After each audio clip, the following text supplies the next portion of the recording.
but we've already talked about reflux.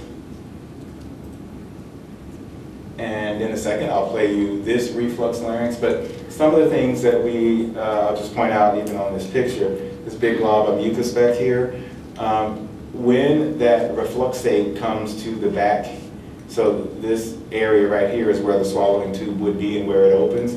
So when that acid-laden stuff gets to the top, this is where it tends to incite mucus to come down to help neutralize that acid. So I see a lot of patients who the back of their voice box is very, very red and swollen, sometimes even the vocal folds, but also a lot of thick mucus there is not atypical for people dealing with reflux. And then obesity, which we've talked about. Now, I'm going to commit heresy, but I think they left already, so it'll be okay. I am of the opinion that it is not possible to have your body weight fluctuate that much and not have a change in your voice. This is Luther Vandross, and we talked about yo-yo dieting and so forth. Commit this to memory because you'll see another picture of him later and you'll see how drastically things changed when he lost weight. But we do know that obesity is associated with more reflux, more vocal fatigue, more difficulty with respiratory support, and also the increased risk of malignancy. So it's not an insignificant thing. Now, again, it is not possible to go from this to this and not have a change in your voice. Your mechanism will have to change. Your ability to support things has to change. And so for me, it just, you know, if we want to be kind and say that Deborah Voigt still sings the same as she did when she was at a different weight, okay, I just don't believe that. And nor do I believe that, and there are other reasons like the smoking and other things, and she's aged, of course, but Aretha Franklin now is not Aretha Franklin of the 60s. That's just true. It would be true anyway because she's aged some, but it's not just that. And I saw, actually I was at this Grammy Foundation Music Cares event, and I kid you not, that coming from the head table to walk up on stage to sing, she was short of breath. It is difficult to support and have proper technique if you are heavy. I mean, that is just true. And we talk about vocal fatigue and so forth. It is more difficult for her to sing a song now. I mean, she has to take a lot more breaks in the middle of the song. And so we do have to appreciate that. And this is not beat up on Deborah Voigt Day, but I do have to mention it. You know, she certainly worked when she was at a different size. Now she's much, much smaller and she can have different roles. She still works. But again, my personal opinion is there is a difference in those two voices. You know, it's the same person singing, her interpretation will be the same, her energy is slightly different, how she takes the song and makes it her own is also slightly different because the voice that comes out is different. You know, this person produces a different voice than that person. And to me, it has to be that way. So sometimes the solution to the obesity creates a different problem. And Dr. Galvani is gone now, so I can keep talking about it. But I have seen a number of people who have had gastric bypass, lap band, so forth and so on. And I will not contend that it is irreversible, but I can assure you that shortly after it happens, or shortly after the rapid weight loss, their voice is profoundly different. It usually gets better over time, and the sense of the singer sort of being under their own voice again, it does kind of balance out, and it does work, but that usually takes 2-3 years. And so the first, like, you know, you have the surgery and in 6 months you've lost 50 pounds, you don't sing the same, you just don't. But most of them don't want to talk about it, and I mean, I understand it because they want to still work. And if you go around telling everybody your voice is profoundly different, I assure you they won't hire you. But either way, whether you go up or down, and this is Luther Vandross skinny, it has to affect your voice. And so your ability to produce and have a sense of what your body is going to do and how it is going to support the notes that you are going to make does change. So obesity is quite important and germane to our discussion.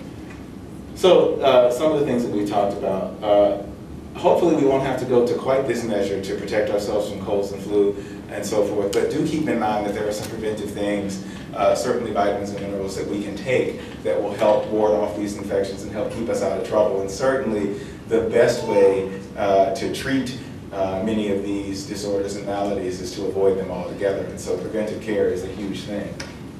If you do, however, like reflux and allergies, you can't really avoid that as much. But these are things that we need to think about and make sure that we treat. Also, the hormone changes, certainly being around smoking yourself is strictly forbidden. But also other things that people don't think about that really irritate the larynx. Cleaning with bleach and ammonia, staying around that all the time, inhaling those harsh chemicals, even sometimes those very strong perfumes. All of that, because when you inhale it, it does create some degree of irritation, is better to avoid if possible.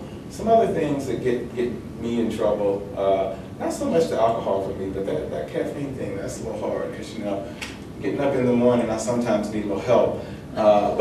And I'm also forgiving with that. 1 or 2 servings a day, I usually let people go with. Now, I am talking about a standard serving. I'm not talking about that huge cup, and you have 2 or 3 of those. That's too much. But these are just things that I put on here for people to be aware of, because again, all of this sort of comes together at the level of the vocal folds and can affect your voice. Platinum rule, back to what I mentioned before. This patient was a stockbroker, well, he still is, and had terrible reflux, terrible chronic laryngitis, and had a terrible sounding voice to my ear. However, we sat down and had a discussion whereby he explained, I am not a singer, I do not care about the purity and quality of my voice, but I do need to make money for my family. I said, that's what you want? There's no or almost no cancer risk here. You are willing to tolerate your bad sounding voice. You know, I wish you well. Come back and see me in 6 months. You can check me in anytime you want. And I do think that we have to, as voice people, be aware of and restrain ourselves. For me, I would love to have a very pure sounding, clear voice. But my responsibility to this patient was to listen to what he was saying, which is that's not what I want. I just want to make sure that I haven't done irreparable damage. And he hadn't. And so he was fine with that. And I don't think that video will play either. But do bear that in mind. And then these things are also on your sheets, but this is that irreproachable advice usually. I tell everyone, you have to sleep.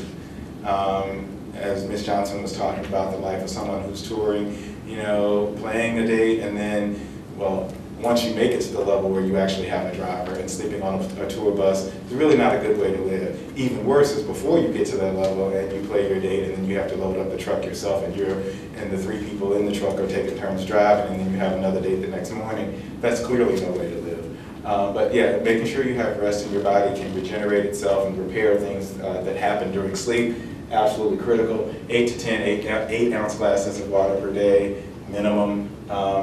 Stop smoking, stop being around it, limit the exposure to those strong chemicals. And then the other thing is I really am a fan of vocal naps. So if you have to be talking all day, you need 5 or 10 minutes to go in a corner, be quiet, just let things rest a little bit. You would be amazed at how much more your voice can do by the end of the day if you don't constantly overdrive it nonstop. And I'm really only talking about 5 minutes or so, but that can have a profound difference. Tips and pros, always listen to what your body tells you. Pain is not your enemy. It's usually your body's way of communicating to you that it doesn't like something you're doing or something that you've exposed it to. So don't ignore that, and in particular, if speaking or singing begins to hurt, something about that is wrong. You're either doing it too much, or the technique needs to be modified, or something like that. And again, the system always works better when it's lubricated, so drink plenty of water. And our big thing is really we want people to be doing what they do as long as they can. So whether it's being on the radio, being on TV, teaching in the classroom, pastoring your church, whatever it is that requires your voice in order for you to do it, we don't want you to do it for 5 years and then have to retire because you've worn your voice out. And it doesn't have to be that way. It shouldn't be that way, in fact. You really are what you eat, so some of those things that we talked about that are good nutrients for your body, we need to exchange a couple of Happy Meals for things that will help. And you can get phenomenal results just by modifying a couple of behaviors. We also advocate people finding their natural voice and really living in that and really knowing what it is that your voice can do, what it's good at, and not coveting what someone else can do that might be different than yours. You know, really walk in your own gift.